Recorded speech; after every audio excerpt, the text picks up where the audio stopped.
The thoughts of the gods are not more unchangeable than those of the men who interpret them. They advance, but they always lag behind the thoughts of men.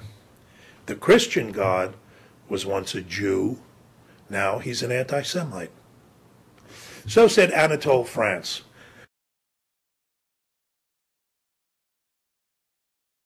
who was born on April 16th in 1844, and the first atheist in history that we're going to talk about this week.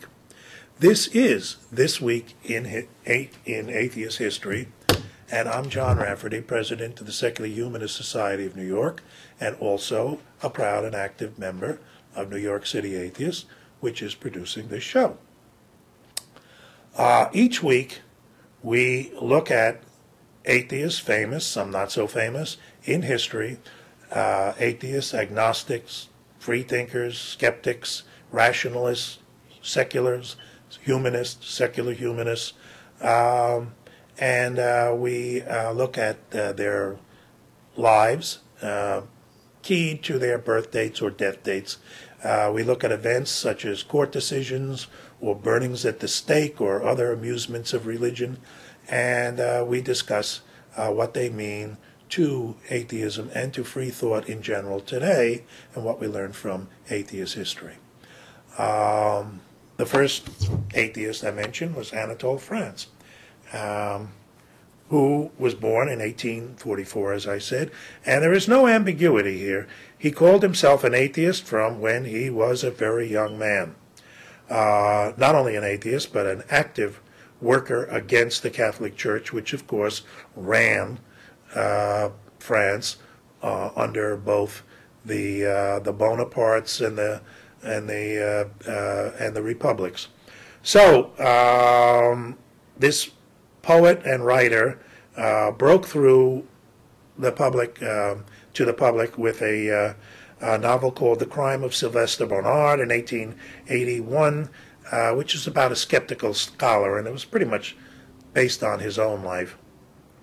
And but he wrote a very highly critical treatise, The Church and the Republic, in 1905, and served as an honorary president of the French National Association of Freethinkers from that point on. He wrote a very amusing novel called Penguin Island, published in 1908, which was his tale about a nearsighted abbot who baptizes penguins by mistake. And in The Revolt of the Angels in 1914, Anatole France rewrote Milton's Paradise Lost, and he depicted an angel leading a revolt after being influenced by the writings of Lucretius. Anatole France was also very active politically. As we discussed just 2 weeks ago, the most important political event of the 19th and perhaps of the 20th century in France was the Dreyfus affair of a Jewish captain in the French army who was unjustly accused and convicted and imprisoned for giving secrets to the Germans and causing, therefore, France to lose the War of 1870, completely trumped up. Zola's best remembered for it, but Anatole France was also a leading voice against the right wing that had convicted Dreyfus, who was eventually exonerated.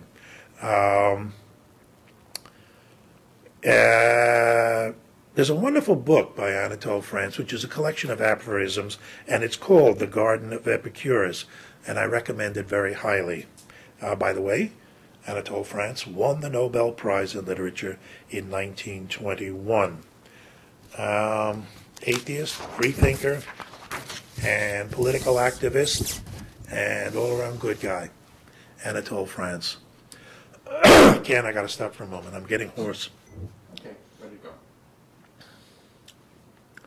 On April 18th, in 1857, one of America's most famous freethinkers was born, Clarence Darrow, who was later called the Attorney for the Damned and the Great Defender, Anatole France.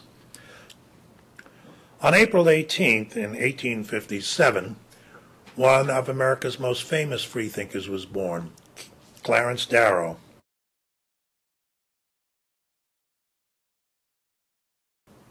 Who was later called the attorney for the damned and the great defender. He came from an activist political family. For a time, he lived in an Ohio home that had served as a stop on the Underground Railroad, and his father was known as the, quote, village infidel, unquote. After law school, he moved to Chicago, and he joined the protests against trumped-up charges against four radicals accused in the Haymarket riot case of the time. And he was an excellent lawyer and was hired by the Northwestern Railway as the corporate counsel. But, and this was the turning point in his life, he quit this very lucrative post when he could no longer defend the corporation's treatment of injured workers, and he couldn't live with what he was doing for the corporation. He defended Eugene Debs, the socialist who later ran for president several times, who was brought to trial on charges that came out of a strike that Debs was running. And in 1907, he really made the big-time headlines all across America when he successfully defended labor activist Big Bill Haywood, who was charged with assassinating a former governor. The popular opinion at the time was, well, hell, you know, Haywood must have done it, and everybody expected Haywood to be convicted, and Darrow was successful in his defense. Also very well known subsequently, when he was much older, when he defended the famous thrill killers Leopold and Loeb.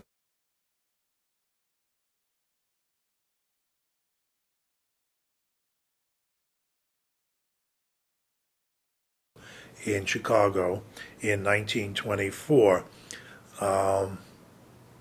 and there was never any question that Leopold and Loeb had committed the murders, and that they did it just for the fun of it, just to see if they could get away with it. But even with defendants as unpopular, as unsympathetic as Leopold and Loeb, what Darrow did was he argued against the death penalty. And he was so passionate in his argument against the death penalty that Leopold and Loeb received life sentences when the whole nation had expected them to hang in Chicago. However, as big time as the Leopold and Loeb case was, and was the Big Bill Haywood case, Darrow is best remembered for his defense of John Scopes in the Scopes trial in Dayton, Tennessee, in the 1920s. The Tennessee legislature had passed a law forbidding the teaching of evolution in the state schools, and John Scopes, a biology teacher, flouted the law and taught his biology class Darwin's principles of evolution. And the trial became a media sensation of the 1920s, and the prosecutors in Dayton, Tennessee, accepted the invitation of one of the most famous orators of the time and a presidential candidate on the Democratic ticket 2 or 3 times, William Jennings Bryan, to join the prosecution team. So the prosecution, represented by William Jennings Bryan, who had electrified the country 20 some odd years before with his Cross of Gold speech at the Democratic Convention, and Clarence Darrow, the most successful defense attorney in America. And the outcome of the trial was never in doubt. Scopes had done what he had done. It was against the law. But Darrow brilliantly cross-examined Bryan, who made the mistake of allowing himself to be put in the witness box, and Darrow ate him alive. The famous play and movie Inherit the Wind plays with the facts of the case quite a bit, and it was certainly not as dramatic as the play. The reality was not as dramatic as the play, but the reality was pretty good.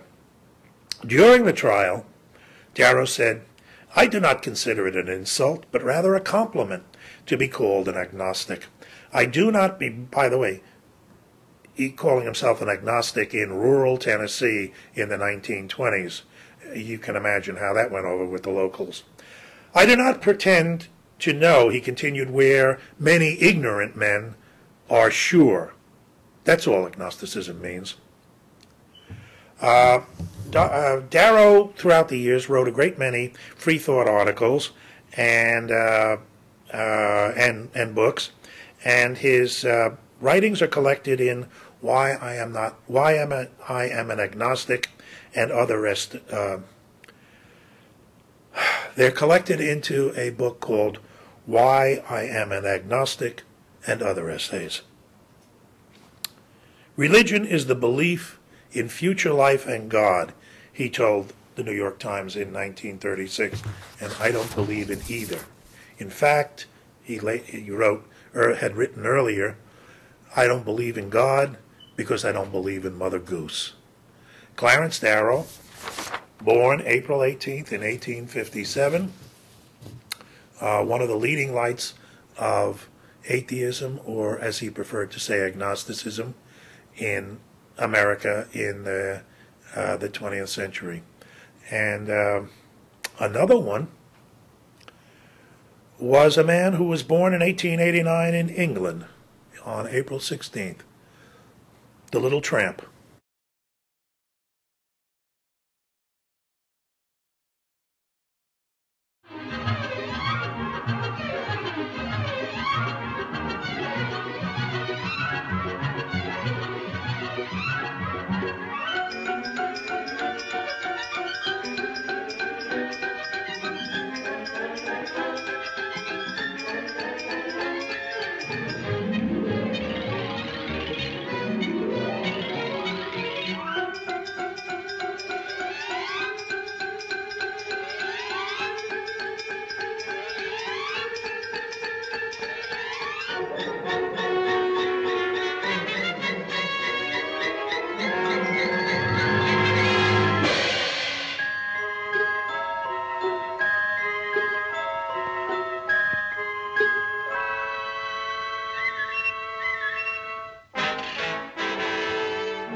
Charlie Chaplin.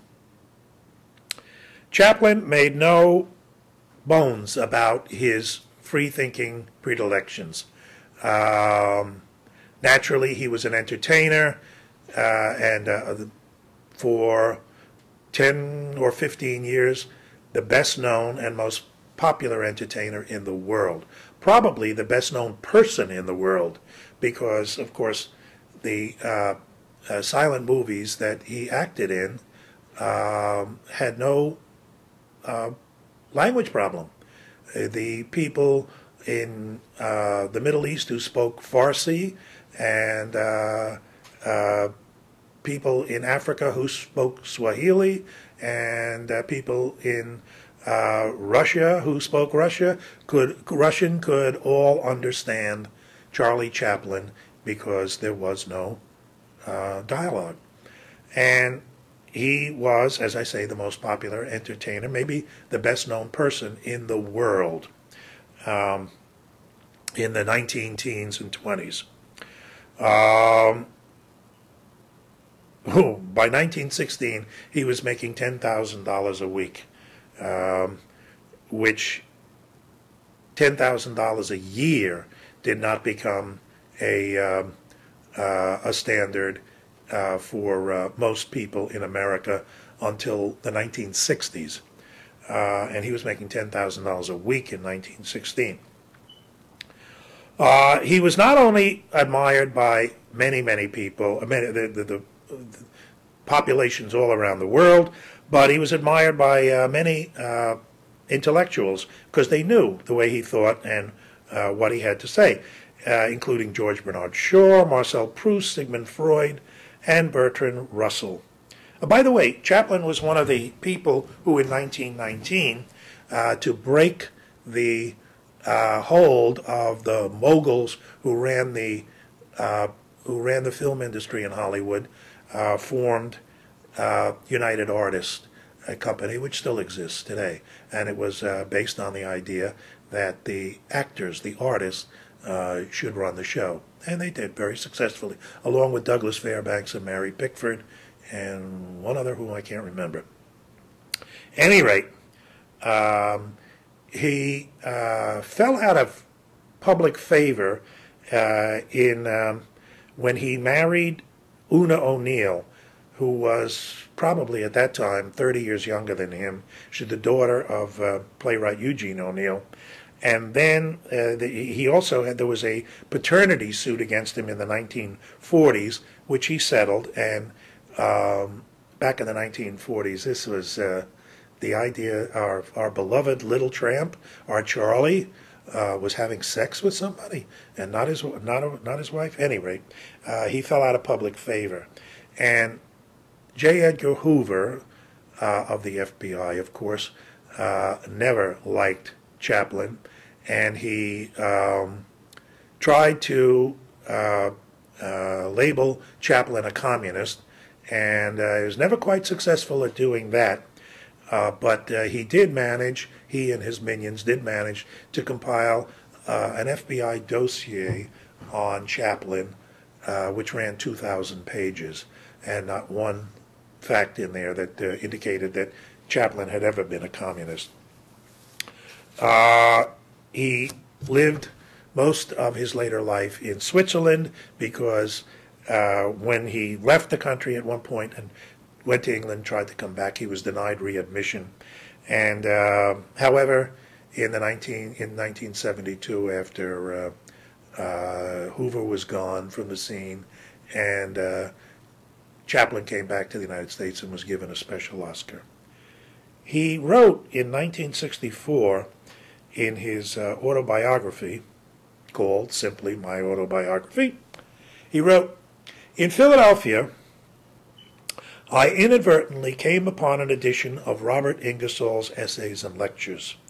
This was an exciting discovery. His atheism confirmed my own belief that the horrific cruelty of the Old Testament was degrading to the human spirit." Unquote. Charlie Chaplin, the little tramp, one of the most beloved entertainers of all time, and an atheist in history. On April 22nd in 1937, another entertainer was born in New Jersey named Jack Nicholson.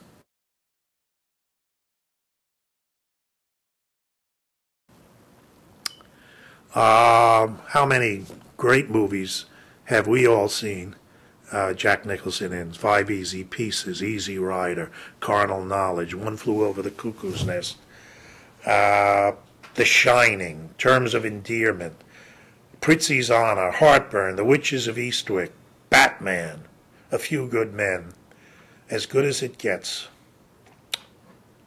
I don't believe in God, quote, unquote, Jack Nicholson in Vanity Fair in 1992. And in the AARP magazine, my ethics basically are to live in the now, and that requires tremendous discipline. It's as close to a religious sentiment as I have. One of the scenes that Nicholson is best remembered for is in A Few Good Men, when he's in the witness box and taunted by the defense attorney played by Tom Cruise about speaking the truth. Nicholson explodes and says, "You can't handle the truth."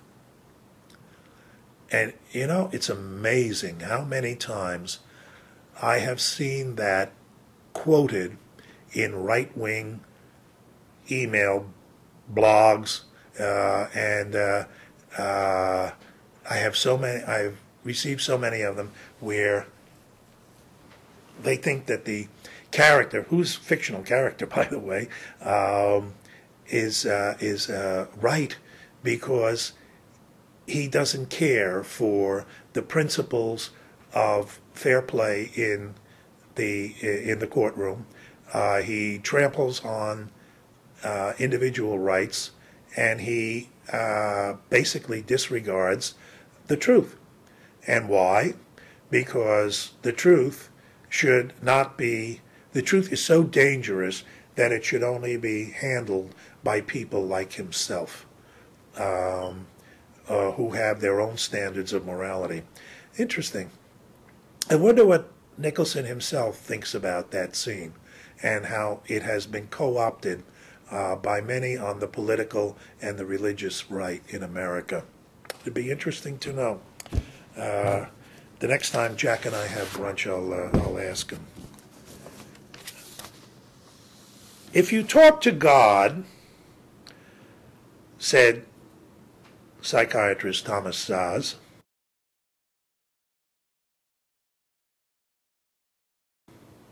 you're praying.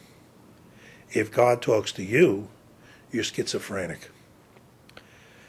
Thomas Szasz was born April 15th in 1920, and he is a professor emeritus of psychiatry at the State University of New York, Syracuse, is a critic of coercive psychiatry.